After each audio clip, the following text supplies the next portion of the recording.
Bonjour, ravi de vous accueillir dans cette nouvelle vidéo pour vous parler du couple et de l'ennemi principal des couples qui empêchent aussi de perdurer dans le temps. Et puis également, je voudrais voir avec vous finalement 3 piliers qui me paraissent essentiels pour la réussite d'un couple. Et on va définir bien sûr ce que c'est. Mais tout d'abord, je voudrais remercier toutes les personnes qui m'ont écrit suite à ma dernière vidéo où j'avais dit que j'arrêtais de faire des vidéos et pas que sur YouTube. En fait, j'arrêtais les vidéos, enfin j'allais arrêter les vidéos. J'y réfléchissais sérieusement et j'ai reçu beaucoup d'emails en fait, des gens qui sont abonnés à ma newsletter pour mon coaching permanent c'était vraiment plein de gentillesse en fait. C'était des emails plein d'amour pour m'encourager à continuer justement, à ne pas arrêter, pas lâcher. Malgré les difficultés que je pouvais traverser. Et puis j'ai reçu également beaucoup de commentaires sur YouTube, dans les commentaires de la vidéo, qui m'ont énormément touché. J'ai pas eu le temps de répondre à tout le monde, que ce soit par email ou par commentaire, mais vraiment, je vous remercie, ça m'a donné beaucoup de baume au cœur. En fait, je traversais une période très houleuse, très stressante, vraiment un défi de taille pour moi. J'ai encore pu enlever une illusion qui me restait. J'étais dans une désillusion et j'ai perdu mon énergie vitale, j'ai perdu un peu ma joie de vivre en fait, et donc là maintenant ça va mieux, je me suis retrouvé, j'ai lâché cette illusion et je me suis retrouvé, je m'aime de nouveau parce que j'avais perdu un peu foi aussi en moi. Et puis avec vos messages aussi qui m'ont fait très plaisir, je me dis qu'en fait finalement ce que je fais est utile, fait du bien en tout cas à certaines personnes, et même si ça faisait du bien qu'à une seule personne, je continuerai. Parce que je pense que le monde a vraiment besoin d'amour. Et je suis comme vous, je suis ni plus ni moins que vous, c'est juste que j'ai la chance de faire ce métier, d'en faire un métier en fait, toute la réflexion sur ce qui peut apporter du bien-être à l'être humain et le libérer de la souffrance. J'en fais un métier et ça fait des années. Donc je suis très heureux de le partager avec vous qui n'avez pas le temps forcément de consacrer autant de temps à cette thématique qui pourtant est essentielle. Et le couple est une des thématiques aussi parce que le couple finalement c'est une opportunité pour grandir. Le couple peut être un enfer, ça peut être une médiocrité sans nom et ça peut aussi être une formidable opportunité pour grandir, pour croître au niveau individuel et surtout croître au niveau spirituel. Ce que je constate personnellement, c'est que la plupart des gens par rapport au couple, malheureusement, manque beaucoup d'ambition. Il y a un grand manque d'ambition. On en fait du couple finalement quelque chose d'assez médiocre, comme j'ai dit. Parce qu'au début, ce n'était pas le cas. Au début, on était ambitieux. Rappelez-vous, quand on était petit, on regardait les Walt Disney, les dessins animés, et puis les histoires dans les livres. Et voilà, ils vécurent heureux, le prince, la princesse. Et évidemment, on se rend compte que finalement tout ça, c'est un conte de fées, la vie n'est pas un conte de fées, et donc on redescend. Après, il y a quand même les hormones quand on est adolescent, mais les hormones, c'est pas l'amour. Et puis finalement, on n'apprend pas à être en relation avec un être humain, parce qu'après, le but, c'est de vivre avec, et puis après faire des enfants, classiquement. En tout cas, on peut être en couple sans enfants aussi, bien sûr.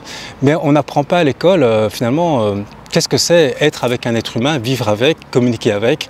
Parce que être en couple, en fait, ça ne va pas de soi. En fait, ce qui ne va pas de soi, de manière générale, c'est quand vous mettez 2 êtres humains ensemble dans un endroit et ils doivent rester ensemble. Hein, vous avez vécu le confinement. Vous mettez 2 êtres humains qui s'aiment, qui sont respectueux, qui ont un bon niveau de maturité même. Eh bien, forcément, il y aura des tensions, forcément, il y aura des soucis, il y aura des malentendus parce que c'est humain, tout simplement, et que les êtres humains n'ont pas les mêmes aspirations au même moment, n'ont pas les mêmes besoins au même moment, n'ont pas les mêmes interprétations d'un événement, n'ont pas la même énergie au même moment. Et en plus, dans un couple, on a tout le monde extérieur qui est... Parce que un couple, c'est censé justement être un endroit harmonieux, mais on ramène tout le stress qu'on a eu de la journée. Si en plus on travaille vraiment beaucoup, eh bien on ramène tout ce stress, on doit gérer de la logistique, des enfants, les problèmes, voilà, les trucs administratifs. Tout ça n'est pas très romantique et donc ce qui arrive souvent, vous pouvez le constater autour de vous, peut-être pour l'avoir vécu, en tout cas peut-être pas, mais vous constatez autour de vous qu'il y a beaucoup de couples finalement qui vivent dans une sorte de ronron quotidien où finalement on n'est plus dans la gestion du quotidien, on est des coéquipiers, on est des parents, on est parfois même des amis si on s'entend bien, ce qui n'est pas toujours le cas, où on est au pire des cohabitants, au mieux des amis. Mais on quitte un peu ce côté romantique, ce côté passionnel qui était à la base censé unir le couple, un amour profond de l'autre. Et bien sûr, ça existe, mais on constate que souvent, malheureusement, on a tendance à tomber dans une sorte de médiocrité. Et c'est pour ça que je disais qu'on manque d'ambition. Alors le couple, ça va pas de soi, ça devrait s'apprendre. Et pour moi, quelle est la plus grande erreur du couple? La plus grande, pas erreur, mais enfin oui, erreur et obstacle en fait. Quel est le plus grand obstacle du couple? Eh bien, comme dans la vie d'un être humain, le plus grand obstacle, c'est son inconscient, c'est son ego. L'ego qui est donc cette partie de nous qui veut toujours avoir raison, qui calcule tout, qui a toujours peur et qui va tout le temps interpréter l'événement pour nous protéger, les événements, en essayant d'identifier les manipulateurs, les menteurs, les machins, se protéger, calculer pour survivre. Je simplifie ici l'ego parce que l'ego a des fonctions extrêmement positives, mais on remarque que souvent ce qui va faire que des couples ne fonctionnent pas, ce sont justement des malentendus, c'est l'orgueil, c'est les interprétations.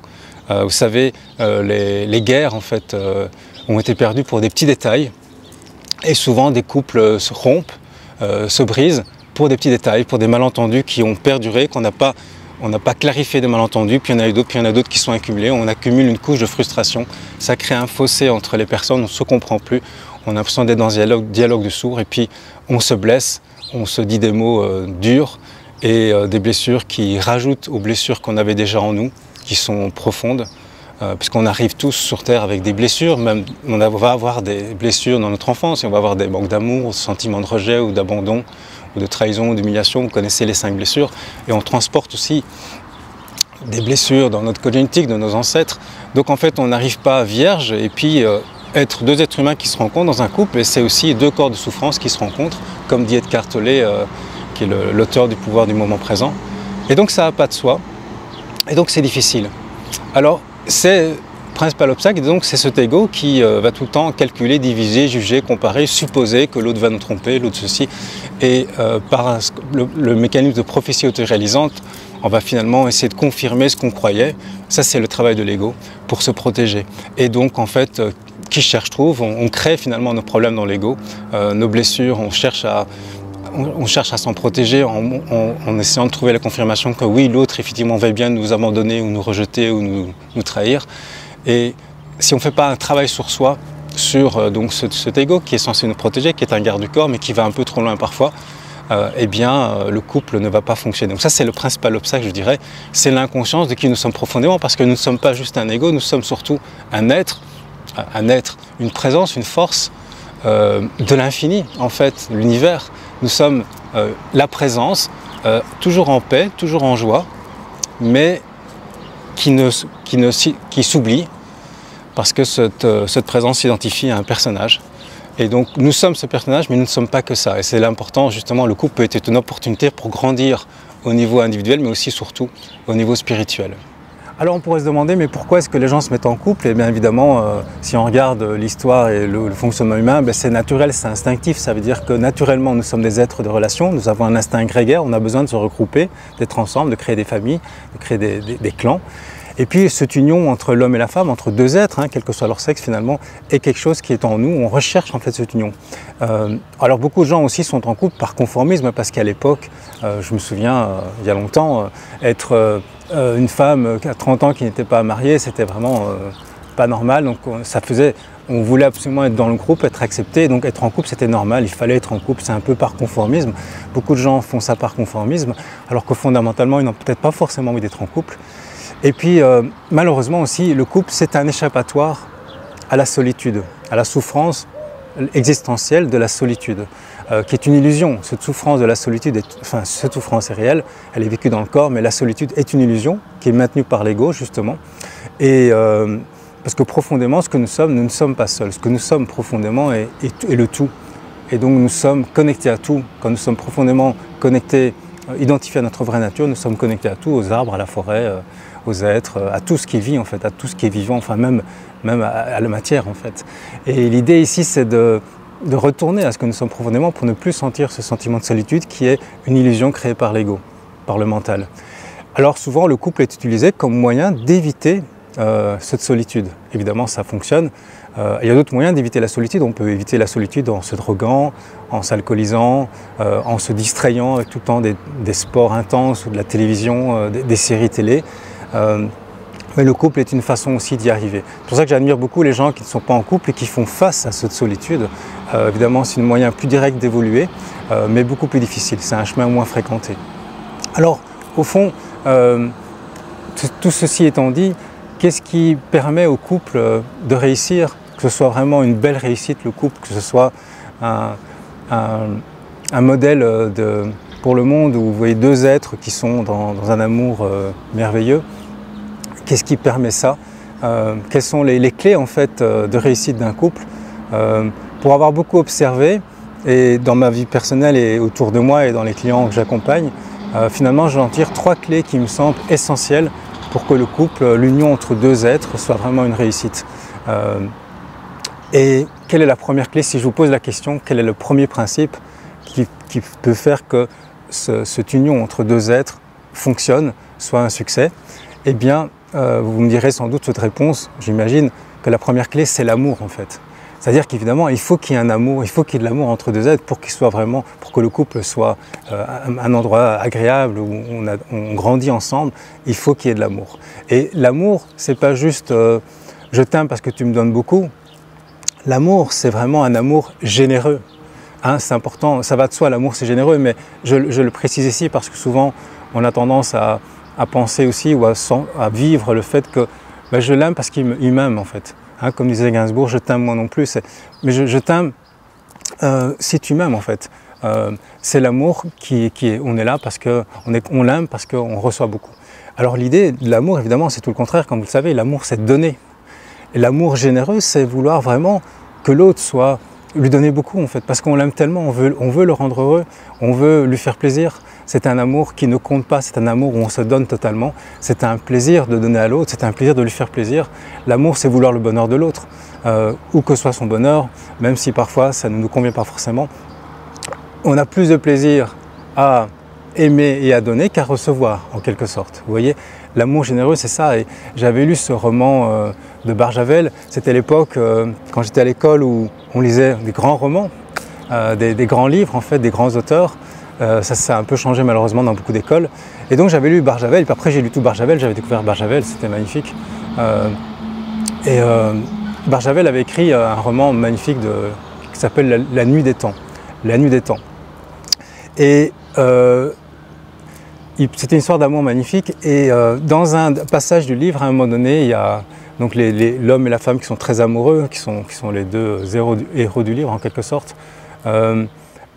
Ils se disent l'un à l'autre, plutôt de dire je t'aime et tu es à moi, tu es ma femme, etc., les trucs classiques, eh bien ils se disent l'un à l'autre je t'appartiens. Enfin moi j'étais très jeune, j'avais 14-15 ans, quand j'ai lu ça, ça m'a marqué. Je me suis dit qu'est-ce que c'est beau, c'est l'amour généreux, c'est pas que je veux te posséder, c'est tu me possèdes en fait, tu me possèdes. Et c'est se donner totalement à l'autre. Et c'est ça qui est très très beau. L'amour généreux, c'est aussi aimer l'autre dans ses faiblesses.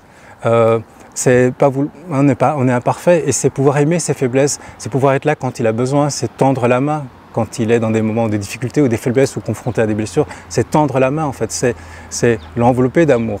C'est un amour généreux en fait, je n'ai pas d'autre terme à dire, c'est vraiment une première clé essentielle et souvent on est dans le calcul, on dit je te donne si tu me donnes.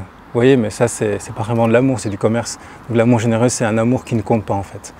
Alors après, une deuxième clé, évidemment, pour que le couple fonctionne, puisqu'on parle d'un couple, on parle aussi il y a une sexualité dans le couple en général, c'est pas le cas de tous les couples, mais s'il y a une sexualité, c'est important que cette sexualité soit épanouie. Parce que la sexualité, elle peut être très forte ou pas forte. La fréquence, je parle de la fréquence, de la libido, mais en général, il y en a une. Et je constate souvent que c'est assez médiocre en fait, c'est-à-dire que la sexualité n'est pas épanouie. Alors si elle est épanouie, c'est magnifique, mais souvent elle ne l'est pas. Pourquoi? Parce qu'il y a des carcans idéologiques de la morale judéo-chrétienne ou d'autres religions qui viennent s'imposer sur comment est-ce qu'on doit se comporter sexuellement, ce qui est bien, ce qui n'est pas bien.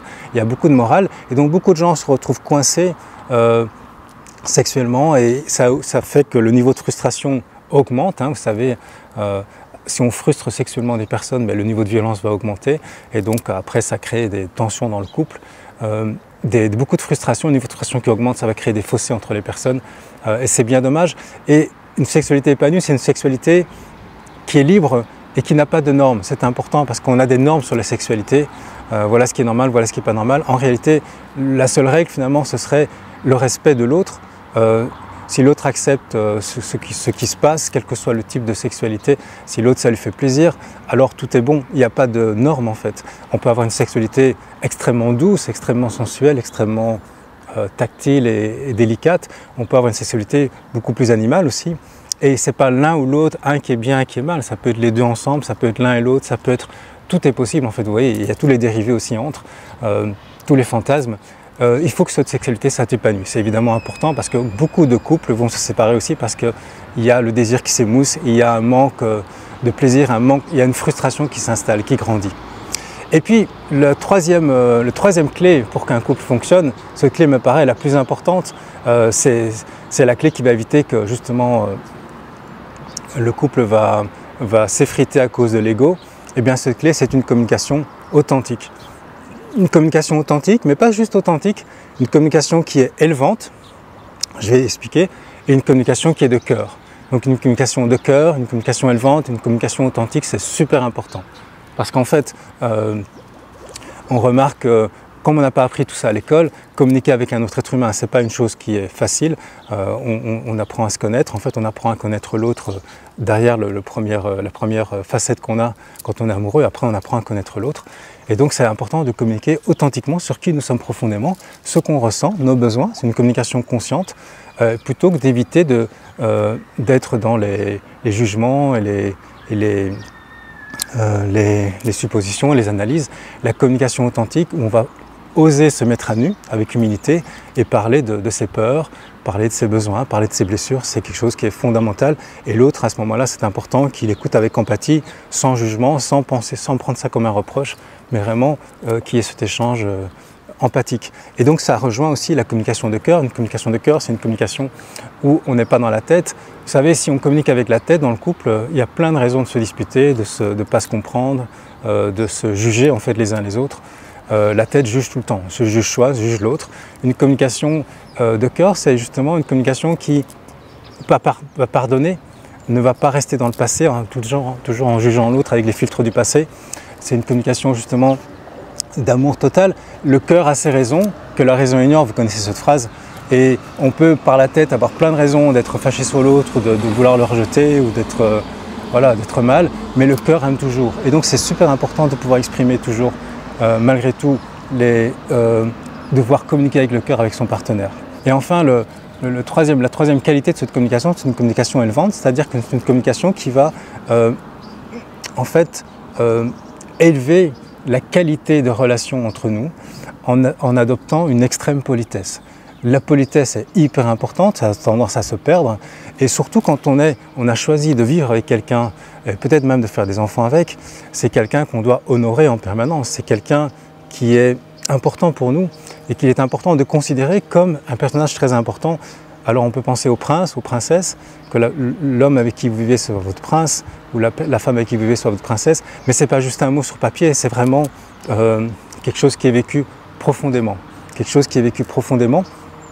Et donc, c'est les mots qu'on va utiliser quand on va l'appeler, quand on va lui parler, le ton de voix qu'on va utiliser, ça c'est super important.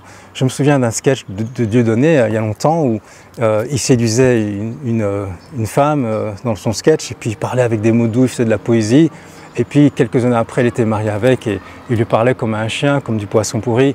Il ne se parlait même pas, il ne la regardait même plus. Vous voyez, le ton de voix était vraiment pas cool. Donc en fait, l'idée c'est toujours de garder cette extrême politesse entre nous, c'est super important. Alors au fond, on peut mettre en place des sortes de rituels dans le couple pour que ça fonctionne. Et j'ai terminé la vidéo avec ça, quelques idées. Je vais vous mettre un PDF en dessous de la vidéo qui reprend un peu tous les idées de cette vidéo. Et je vous mettrai aussi quelques clés pratiques pour que le couple perdure et soit beau, en fait, soit inspirant. Et puis si vous êtes abonné à mon coaching hebdomadaire, vous avez déjà reçu ce PDF. Sinon, vous pouvez le trouver dans la description de la vidéo. Il suffit de cliquer sur le titre de la vidéo, puis vous avez toute la description qui apparaît pour ceux qui ne connaissent pas. Et vous avez des ressources de la vidéo, vous avez surtout le PDF que je vous offre, il est gratuit, c'est avec plaisir. Et donc, je mets quelques idées. Je donne juste 2-3 idées là maintenant rapidement. Une première idée qui est importante pour qu'un couple fonctionne, c'est on pourrait mettre en place notamment des satsangs de couple. satsang de couple. Satsang, donc c'est finalement une assemblée en spiritualité, le terme qu'on utilise beaucoup. Satsang, c'est une assemblée où on parle de la vérité. Et la vérité dans un couple, c'est important, la vérité sur ce qu'on vit, sur ce qu'on ressent. Et on peut imaginer des satsangs où on est à deux. On peut imaginer des satsangs où une fois par mois on se retrouve à plusieurs couples, bien sûr, c'est intéressant aussi. Mais surtout des satsangs où on est à deux. Et on parle de tous les malentendus qu'on a pu avoir, les frustrations qu'on a pu avoir, les interprétations qu'on a pu faire, on vérifie, les ressentis qu'on a, les peurs qu'on a, tout ce qui a pu se passer dans la semaine, par exemple, si on fait ça une fois par semaine, où on n'a pas eu le temps dans le quotidien de discuter parce que bon, on était dans la logistique, on était dans le travail avec les enfants et puis c'était pas le moment. C'est important d'avoir un moment qui est dédié à ça pour pouvoir faire une sorte de débriefing et clarifier. C'est super important de clarifier pour que l'harmonie perdure toujours dans le couple. C'est la même chose avec l'éducation des enfants. D'ailleurs, moi j'ai toujours fait un point d'honneur à ce que dans l'éducation de ma fille n'ait jamais une frustration qui s'accumule, que tout soit clarifié, qu'il y ait toujours de l'amour à la fin, quoi qu'il se passe, qu'il y ait toujours de l'amour qui persiste, qu'il n'y ait pas quelque chose qu'elle garde en disant « oui là elle était injuste » ou « ça c'est pas cool » et la personne, l'enfant garde ça. Et ça grandit en fait comme un volcan qui à un moment donné va érupter parce que la frustration augmente, le mal-être augmente, le jugement négatif augmente. Donc c'est important de tout clarifier. Une image qui me vient, c'est un bateau à voile sur la mer. Vous devez tout le temps le rectifier pour qu'il aille au but. En fait, on dit un couple, ça doit être fluide. Oui, ça doit être fluide.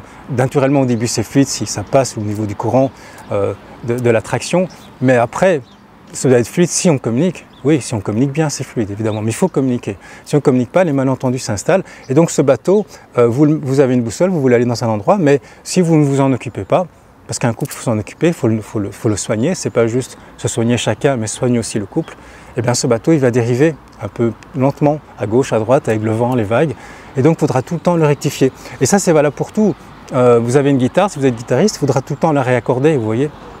Il faut réaccorder un jardin, il faut l'entretenir, il faut tout le temps tondre en fait. C'est pas un travail qui est fini. Pas parce qu'on est en couple que maintenant c'est bon. Il y a tout le temps ce travail d'entretien, de rectification, de nettoyage. Un véhicule, vous devez l'entretenir régulièrement aussi. Et le couple, c'est un véhicule justement c'est un cadre extraordinaire qui nous permet de grandir plus vite peut-être et d'apporter quelque chose au monde de magnifique. Et donc ce véhicule qui est magnifique, c'est important qu'il soit entretenu et qu'il y ait des débriefings réguliers pour clarifier les malentendus. Parce que ce sont les malentendus qui souvent brisent, comme j'ai dit, les couples, des petits malentendus qui s'accumulent et finalement on ne se comprend plus et on est rempli de frustration. Donc des satsangs de couple, ça c'est vraiment quelque chose à mettre en place. Autre chose à mettre en place, c'est des moments d'honoration. On honore en fait l'homme ou la femme avec qui on est. Avec un certain rituel sacré, on va honorer la femme sacrée qui est à la femme avec qui on est, l'homme sacré l'homme avec qui on est. En fait, c'est vraiment honorer l'autre avec une sorte de rituel. Alors vous pouvez vous inspirer de ce qui existe, hein. Il y a des tas de choses qui existent dans ce qu'on appelle l'homme et la femme sacrée, la sexualité sacrée, mais vous pouvez aussi l'inventer parce que je trouve que c'est bien d'être créatif et d'inventer des rituels où on honore notre partenaire et on se donne totalement à lui. C'est des moments particuliers qui sont vraiment marquant dans le sens où on se donne totalement avec tout notre cœur et on honore l'amour en fait qui nous unit et le lien qui nous unit. Et ça c'est donc à mettre en place aussi régulièrement. Et enfin, une autre idée qui me vient, que je propose souvent aussi, c'est des carnets de couple. Je trouve que ce serait bien que dans un couple il y ait un carnet physique ou un carnet électronique, peu importe, un carnet où en fait on partage, un carnet où chacun écrit à son tour quand il veut, chacun écrit ce qu'il veut. Et plutôt que de le communiquer parfois oralement, ce qui est difficile dans la semaine ou quand on est dans le quotidien ou même quand on se voit, on a des choses parfois on n'arrive pas à le dire parce qu'on n'arrive pas à trouver les bons mots. Donc parfois on a besoin de digérer quelque chose, de mieux le comprendre et ensuite on va l'écrire et on va prendre le temps de choisir les mots pour l'écrire, pour que ce soit non violent, pour que ce soit vraiment bien exprimé. Et l'autre le reçoit et peut mieux le digérer aussi, mieux le comprendre, mieux vous comprendre en fait. Donc une communication avec un média différent qui est la parole, mais une communication qui est avec le média de l'écriture, permet d'aller très très loin dans la complicité, dans la compréhension mutuelle de chacun. Parce qu'au finalement c'est un défi, c'est apprendre à connaître l'autre. Quand deux personnes se rencontrent, on voit juste une petite facette de l'autre, mais il y a tout un univers à connaître. Et c'est ça qui est très beau. C'est ça qui est très beau, c'est qu'on va grandir en connaissance de l'autre, on va devenir de plus en plus complices. En conclusion, je dirais que le couple, on n'est pas obligé d'être en couple pour être bien sûr, pour évoluer. Mais si on est en couple, autant que ce soit ambitieux, autant que ce soit empreint de noblesse et de délicatesse. C'est pour ça les idées que je vous partage me semblent vraiment juste des bases en fait pour que ça fonctionne. Et un couple peut être une inspiration pour le monde en fait. Un couple peut être un cas dans lequel vous pouvez évoluer extrêmement bien en allant de plus en plus rejoindre qui vous êtes profondément, en vous comprenant et en vous respectant.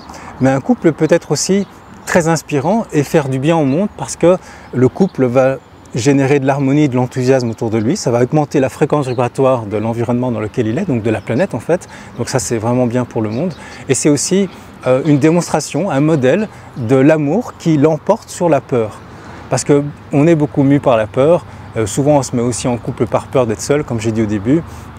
Donc en fait ici c'est une transformation alchimique de la peur en amour. Parce qu'au final on arrive tous avec nos blessures, mais on va transformer ça avec cette satsang de couple, avec ces moments d'honoration de l'autre, avec ce carnet de couple, et puis surtout cette idée de qui est l'autre et qu'est-ce qu'on est en train de faire quand on se met ensemble, comme c'est quelque chose de merveilleux en fait être en couple, eh bien c'est inspirant et on peut vraiment montrer que l'amour peut être plus fort que la peur, que la lumière est plus fort que les ténèbres. Et donc c'est très inspirant pour le monde, c'est ce que je souhaite voir évidemment de plus en plus dans le monde. Alors je vous laisse donc le PDF en dessous de la vidéo et puis je serai ravi de continuer à faire d'autres vidéos. Merci beaucoup encore pour vos soutiens et au plaisir de vous retrouver dans une prochaine vidéo. Alors je prends encore juste 10 secondes pour vous dire deux choses très importantes que j'ai oublié d'annoncer dans la vidéo.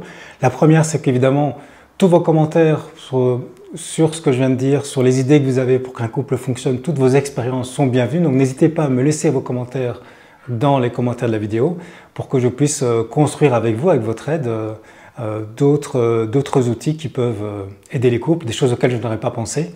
Et également, une deuxième chose que je voulais vous dire, puis je termine, c'est que j'aimerais bien aussi vous offrir, pour ceux que ça intéresse, pour ceux qui sont en couple ou ceux qui veulent le devenir, être en couple, je voudrais vous offrir un Zoom gratuit, donc un échange avec vous en direct. Et je le propose de le faire mardi prochain, donc au moment où je tourne cette vidéo, ce sera mardi prochain, donc c'est le 31 août, mardi 31 août 2022 à 19 h. Donc je vous mets le lien du Zoom en dessous de la vidéo et comme ça, pendant 1 heure ensemble, on pourra échanger sur cette thématique. Voilà. Être un rebelle sans se mettre à genoux, comme une étincelle dans ce monde de fous. Être un rebelle sans se mettre à genoux, comme une étincelle dans ce monde de fous.